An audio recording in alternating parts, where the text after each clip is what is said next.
오늘 제가 요한복음 6장 말씀을 봉독해 드렸습니다만 본문 앞에 나오는 요한복음 6장 전체를 읽어보시면 본문을 접근하는 데 매우 큰 도움을 받을 수가 있겠습니다.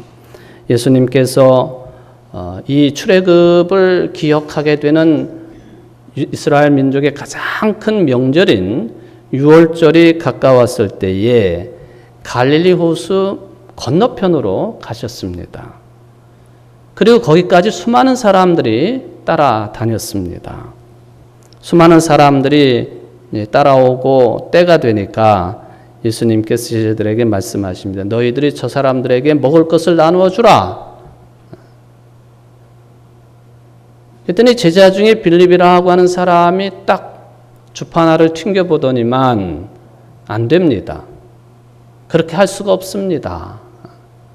먹을 것도 없지만 저 사람들에게 다 필요한 만큼 나누어 줄 돈도 없습니다 하는 것이 제자 빌립의 판단이었고 예수님께 그런 답변을 했습니다.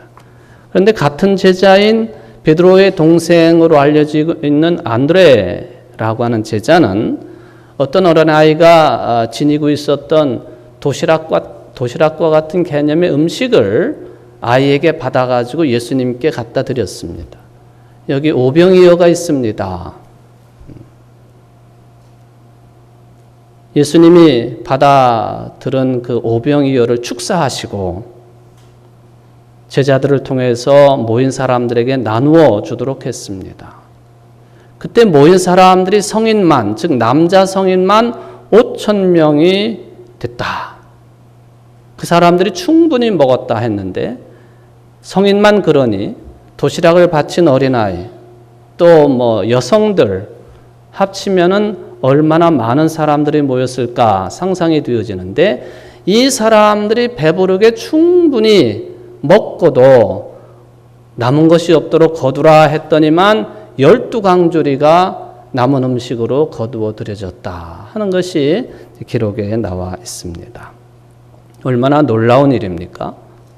배고픈 사람들이 모여있고 또 주변으로 밀려난 사람들이 주로 예수님을 따라다녔고 어려움을 겪고 있는 사람들이 예수님을 따라다녔기 때문에 그 사람들이 생각을 합니다. 이분 정도라고 한다면 우리의 왕으로 삼을 수 있지 않겠느냐. 왕으로 삼아서 이렇게 오병이어 물고기 2마리하고 떡 5개를 가지고 5,000명이나 넘는 장정들뿐만 아니라 그 외 사람들이 충분히 배부르게 먹고도 12강줄이나 남게 하는 이 표징을 행하는 능력, 기적을 행하는 이분을 우리의 최고의 지도자 왕으로 모셔야 되겠다. 막 시끌거리고 떠들어댑니다. 그러니까 예수님을 통해서 이 현실 세계를 뒤바꿀 수 있겠다고 하는 꿈을 이 사람들이 가지게 되었습니다. 물론 당시의 상황이 정치 경제적으로 매우 피폐했던 때죠.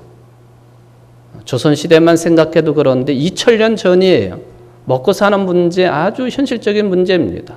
더군다나 신앙적으로 말하면 여호와 하나님만을 섬기는 그 신앙이 로마의 간섭으로 인해서 크게 흔들리고 있었던 그런 때입니다. 이럴 때 이 위대한 분을 모시고 우리가 왕으로 섬기게 되면 모든 문제가 일거에 해결이 되겠다고 하는 그런 기대입니다. 이스라엘 사람들은 예전부터 어려울 때를 만날 때마다 메시아가 오셔서 이 민족을 구원하실 것이라고 하는 그런 신앙도 가지고 있었으니까 여기에다가 기름을 분 격이 되었습니다. 그런데 예수님은 이런 사람들을 피해가지고 산으로 가셨습니다. 그런 사람들의 열망과 요청을 거절하신 거죠. 그리고 그런 생각을 가지고 떠들어대고 있는 사람들을 피해서 산으로 가셨습니다. 복음서에 예수님이 산으로 가셨다라고 하는 그 뜻은 기도하시러도 가시지만 피곤한 사람들을 피해서 쉬시러도 가끔 산으로 가신 것을 우리는 알 수가 있겠습니다. 근데 이 사람들이 얼마나 끈질긴 사람들이었는지 또 자신들이 생각하고 있는 바를 이루고자 하는 열망이 얼마나 컸던 사람들인지 끈질기게 예수님을 찾아 나섰습니다. 예수님이 그 뒤에 가버나움으로 건너가셨는데 가버나움까지 쫓아왔어요. 이번 기회를 놓치면 자신들의 운명도, 이 민족의 운명도 더 이상 햇볕이 들지 않을 것이라고 하는 그런 생각을 했을 수도 있겠습니다. 이 무리들도 그랬지만은 또 속을 파보면은 예수님의 제자 중에도 이런 무리들과 비슷한 생각을 가지고 있었던 한 무리 있었습니다. 말하자면 예수님을 통해서 무력으로라도 이것을 모두 다 뒤집어 엎고 혁명으로라도 세상을 바꿀 수 있겠다라는 그런 기대를 가지고 있었던 한 사람입니다. 당시에 이런 무리들을 가리켜서 젤로 당원들이다 또는 열심 당원들이다 또는 열혈 당원들이다 그렇게 불렀습니다. 그리고는 이러한 일을 성사시키기 위해서는 맨손으로는 할 수 없으니까 항상 저들은 가슴에다가 칼을 품고 다녔습니다. 여차하면 칼을 빼들어 가지고 적대자들을 피를 흘리게 하고 죽음에까지 이르게 하겠다라는 그런 생각이지요. 여러분들이 잘 아시는 내용입니다만은 예수님께서 겟세마네 동산에서 그 기름, 올리브 기름을 짜는 그 기름 짜는 틀이 있는 그곳에서 정말로 기름을 짜내듯이 땀과 핏방울을 흘리시면서 기도를 하십니다. 십자가의 죽음을 앞둔 그런 기도였습니다. 그때 이미 예수님을 팔 생각을 가지고 있었던 가룟 사람 유다는 로마 군인들과 또 예수님을 미워하는 대제사장들과 이미 밀약을 하고 있었고 돈을 받아놓은 상태입니다. 가룟 유다를 앞장 세워가지고 로마 군인들과 대제사장의 종들이 예수님을 잡으러 옵니다. 입맞춤의 신호를 따라서 예수님이 체포가 되었습니다. 그때에 예수님의 제자 중에 한 사람이 대제사장의 종 중에 한 사람이 말고라고 하는 이름을 가지고 있는 사람들의 귀를 칼로 내리쳤습니다. 당연히 그 귀가 땅에 떨어졌죠. 그냥 우리 같았으면 그냥 떨어져서 내버려 두었을 텐데 예수님은 그 떨어진 귀를 그 사람 원위치에다 붙여 주셨습니다. 그리고는 말씀하십니다. 칼을 사용하는 사람들은 칼로 망할 것이다.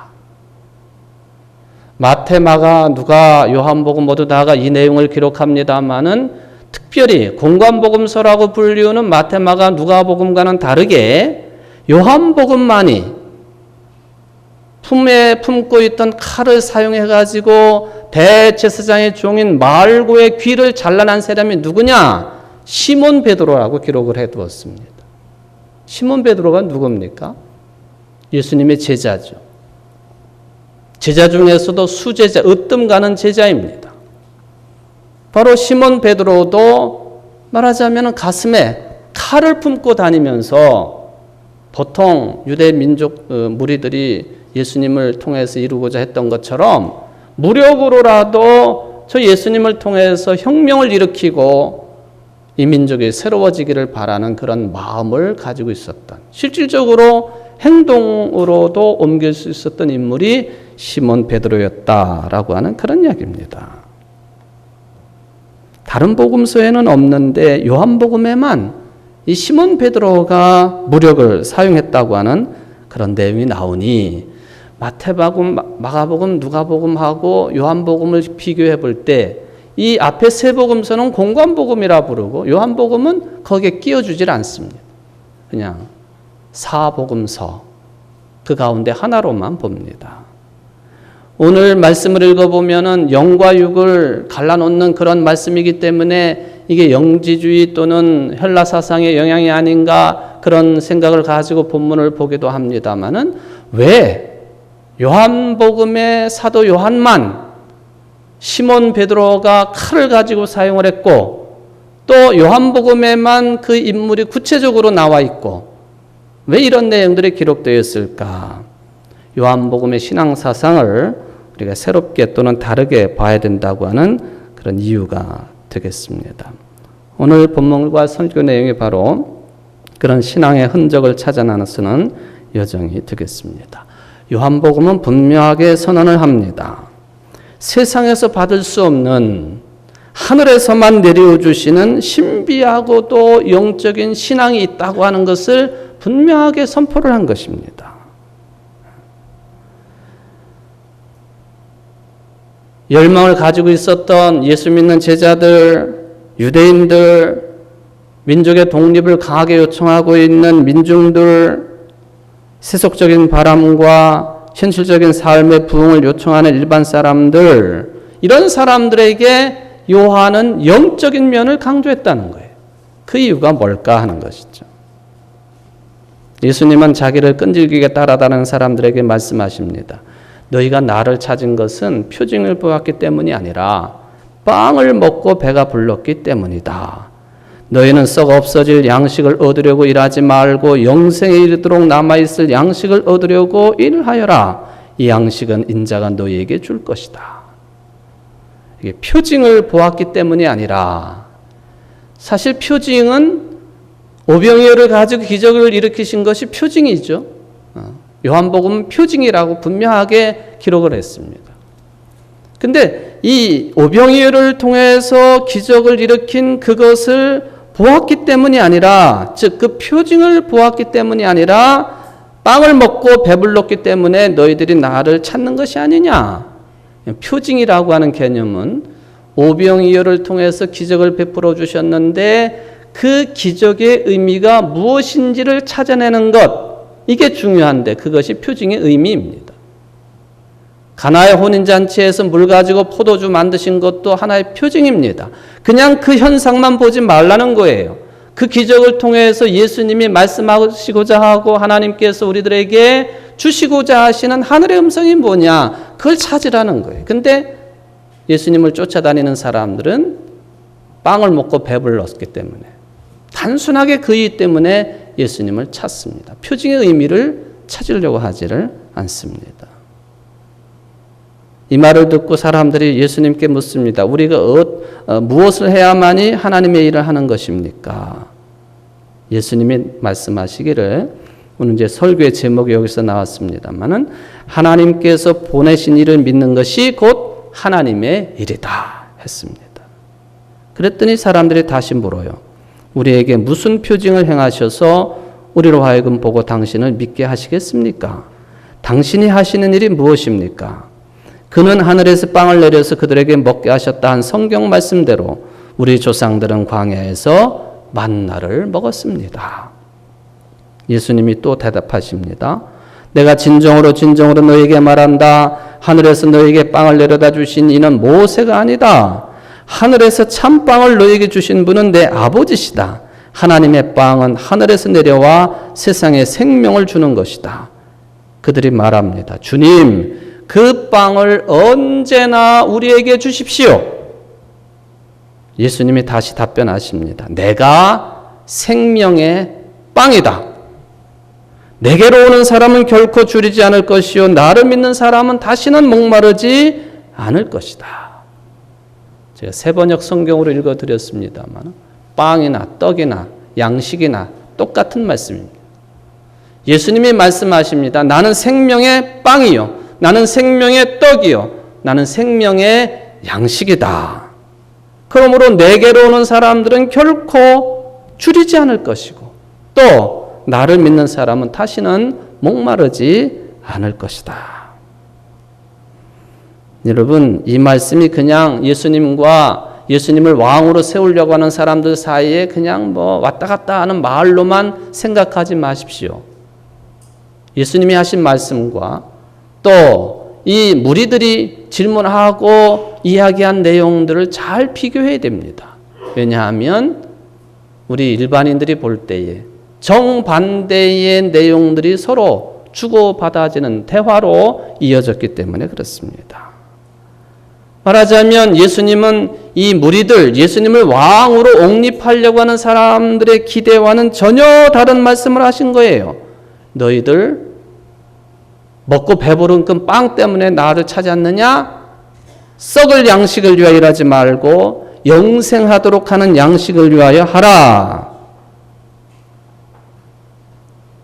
구약시대 때 만나를 기대하고 민족의 독립을 기대하고 무력이나 혁명을 통해서라도 세상이 뒤집어지기를 바라는 사람들에게 주신 말씀입니다. 썩을 양식이 아니라 영생하도록 하는 양식을 위하여 일을 해라. 바로 요한복음은 오로지 예수님만이 영생하는 빵이요 떡이요 양식이라고 선포한 것입니다. 놀랍게도 이 예수님을 왕으로 세우려고 하는 사람들의 주장과 생각, 그리고 요한복음을 통해서 선포되어지고 있는 요한복음만의 독특한 복음의 내용, 이거는 2000년 전에 그때 당시에도 둘 사이에 충돌을 일으켰지만 그 이전부터도 계속 충돌을 일으켰고 지금도 충돌을 일으키고 있고 앞으로도 하나님의 나라가 온전하게 이루어질 때까지 이 양자 간의 충돌은 심각할 것입니다. 썩을 양식이냐 영생하는 양식일 것이냐. 요한복음을 기록한 이 사도 요한, 예수님의 입을 통해서, 즉 하나님의 입을 통해서 나오는 이 말씀,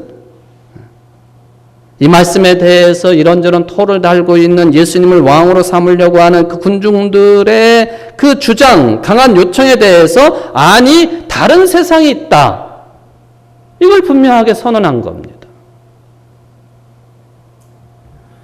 너희의 조상들은 광야에서 만나를 먹고도 다 죽었지만 하늘에서 내려온 이 빵을 먹는 사람은 죽지 않는다. 나는 하늘에서 내려온 살아있는 빵이다. 이 빵을 먹는 사람은 누구든지 영원히 살 것이다. 내가 줄 빵은 곧 나의 살이다. 세상은 그것으로 생명을 얻게 될 것이다. 라는 이 말씀을 하나님의 입에서 나오는 말씀으로 받아들이고 순종하고 그렇게 산 사람이기 때문에 요한은 그런 말씀을 남겨뒀습니다. 예수님을 왕으로 삼으려고 했던 사람들은 이 말이 무슨 말인지 이해를 못한다고 그랬습니다.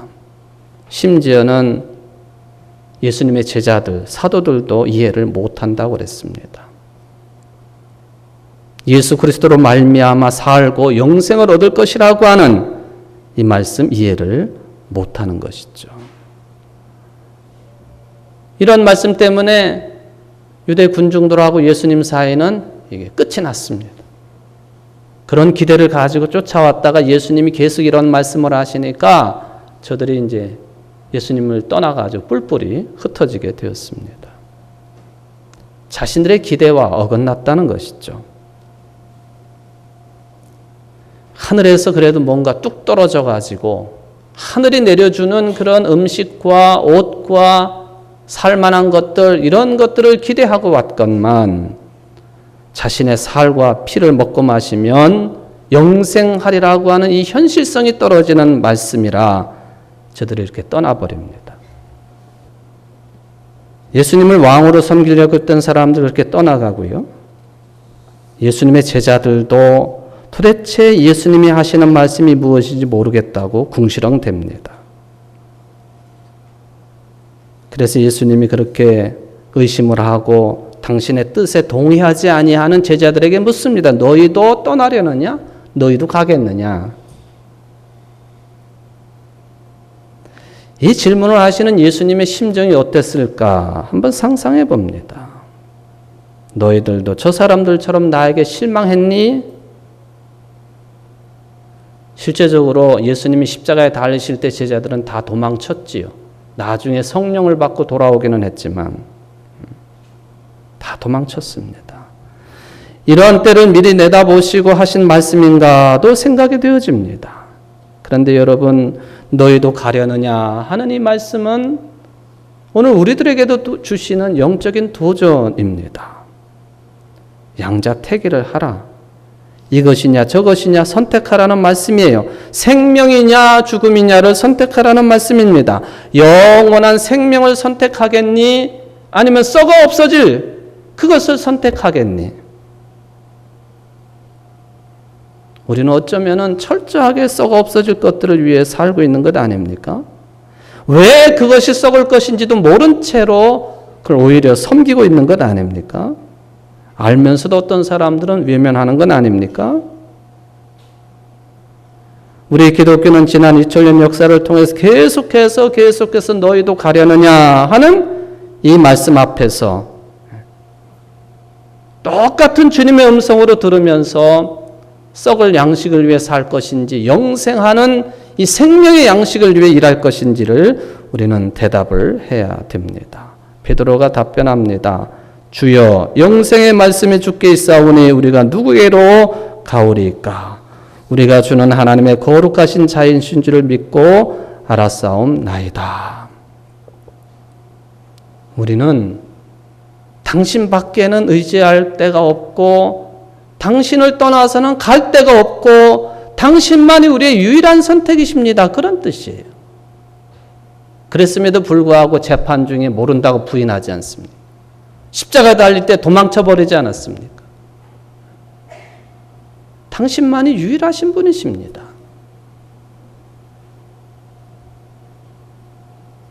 당신만이 생명이라고 하는 그런 신앙 고백이 되겠습니다. 이것 때문에 저들은 죽는 데까지 순종을 하고 순교하게 되는 것이죠. 영생의 말씀이 주님께만 있다는 베드로의 고백, 구체적으로 어떤 내용일까? 여러분, 처음부터 말씀을 드립니다마는 먹을 것, 입을 것, 살 집 해결을 하려면 예수님께 오는 게 아니에요. 세상 나가서 열심히 돈 벌어야죠. 그러려면. 예수님은 하나님을 통해서 주시는 이 영생의 생명에 이르는 길 자체이십니다. 그러길래 예수님은 내가 곧 길이요 진리요 생명이다라고 말씀하시지 않습니까? 억지로 받아들여지지도 노력해서 이해되는 것도 아닙니다. 이것은 하사예요. 철저한 은혜의 은총입니다. 내 아버지께서 오게 하여 주지 않으면 누구든지 내게 올 수 없다. 그 뜻입니다. 하나님께서 보내셨기 때문에 우리가 그리스도 예수를 믿게 되는 이 은혜, 은총 가운데 있게 되는 것이죠.